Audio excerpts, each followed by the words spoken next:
Pemirsa, kami hadirkan informasi selanjutnya. Sebelumnya viral sebuah video vaksin kosong yang beredar di media sosial. Kemudian untuk itu selanjutnya polisi melakukan pemeriksaan terhadap beberapa saksi dan menetapkan seorang tersangka yaitu vaksinator.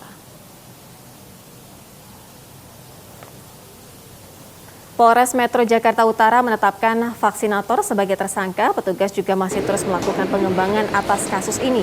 Dari hasil pemeriksaan, EO mengakui kesalahannya ataupun kelalaiannya lantaran di hari yang sama dirinya telah melakukan vaksinasi kepada 599 orang. Meskipun EO merupakan vaksinator relawan, namun petugas tetap memprosesnya dengan hukum. Petugas masih mendalami kasus vaksinasi kosong ini. EO dijerat dengan pasal 14 Undang-Undang RI nomor 4 tahun 1984 tentang wabah penyakit menular dengan ancaman hukuman 1 tahun penjara.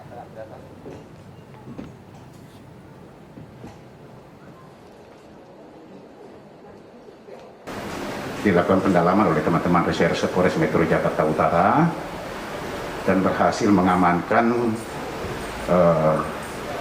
saudari EO ini inisialnya. Ini adalah tenaga kesehatan yang pada saat itu melakukan penyuntikan yang sesuai ada di video yang viral tersebut. Sementara kita masih mendalami saudari EO ini, ya, dia memang salah satu perawat tenaga kesehatan. Kami masih mendalami dan sudah masuk dalam tahap penyidikan.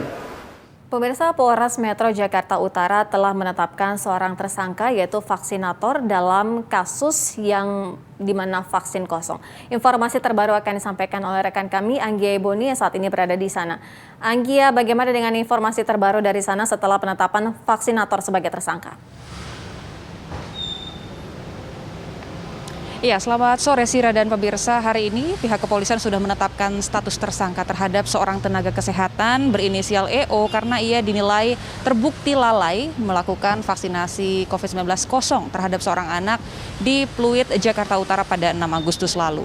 Nah, sebelumnya kita tahu sempat viral beredar video yang menunjukkan seorang anak hendak divaksin COVID-19 tetapi ternyata alat suntik yang digunakan vaksinator tersebut kosong, tidak berisi cairan vaksin COVID-19. Kemudian selanjutnya pihak kepolisian juga sudah memeriksa sejumlah saksi dan mengamankan barang bukti seperti vial obat, kemudian alat ataupun jarum suntik, dan akhirnya menetapkan EO ini sebagai tersangka. Untuk motifnya dari tersangka EO ini masih didalami pihak kepolisian, tetapi tadi siang ketika konferensi pers, tenaga kesehatan EO ini turut dihadirkan pula saat konferensi pers dan menyampaikan pernyataannya. Yang pertama, ia meminta maaf kepada anak yang ia vaksin, kemudian juga keluarganya, dan bahkan juga kepada masyarakat karena telah menimbulkan keresahan ataupun kegaduhan akibat ulahnya. Tetapi ia menegaskan ataupun ia benar-benar mengungkapkan bahwa ia tidak punya niat jahat sekalipun, ia tidak punya motif tertentu. Menyuntikkan vaksin kosong ini murni hanya karena kelalaiannya saja, tidak mengecek ulang, karena pada hari itu ia sudah melakukan vaksinasi ataupun menyuntik vaksin ke 599 orang.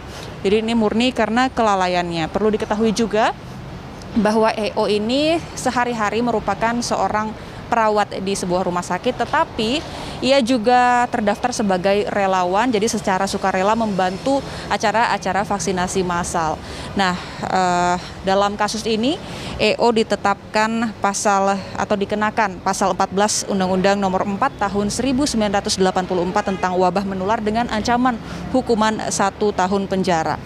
Nah, sedikit mengulas pemirsa dan Sira mengenai kasus ini. Sebelumnya seorang anak berinisial BLP mengikuti acara vaksinasi COVID-19 massal di sekolah IPK Pluit Timur, tepatnya di tanggal 6 Agustus 2021 lalu pukul 12.30. Kemudian orang tua anak tersebut merekam proses vaksinasi dengan ponsel orang tuanya, dan ternyata di situlah terlihat bahwa jarum suntik yang digunakan vaksinator ini kosong, tidak berisi cairan, sehingga orang tua pun sempat juga protes ke pihak penyelenggara ataupun instansi yang menggelar kegiatan vaksinasi tersebut. Dan setelah diperiksa, memang pihak panitia juga mengakui bahwa terjadi kelalaian dan si anak akhirnya juga sudah disuntik vaksin COVID-19 ulang. Sementara demikian, Sira. Anggia Eboni, informasi langsung dari Polres Metro Jakarta Utara. Pemirsa, Kabar Petang segera kembali dengan sejumlah informasi, diantaranya di mana